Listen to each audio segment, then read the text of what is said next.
In Scipy, why doesn't Idct, DCT, A, V equal to A?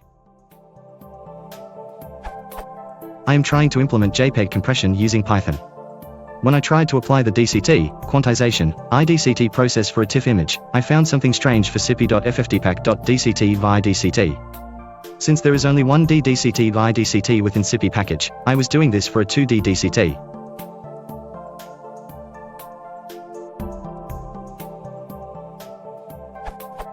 I tested the 2D DCT via DCT using a simple 3x3 matrix. I was expecting to get a true matrix with this test case. However, it turned out that after Idct2, DCT2, the result was scaled by a constant factor compared with the original matrix. I would like to ask if there is a way to implement a set of 2D DCT via DCT such that after a Idct, DCT, operation I can get the same output as the input.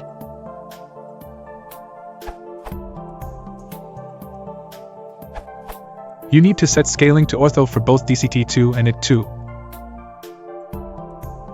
Also, you cannot expect the values to be exactly the same, but almost the same within some margin of error.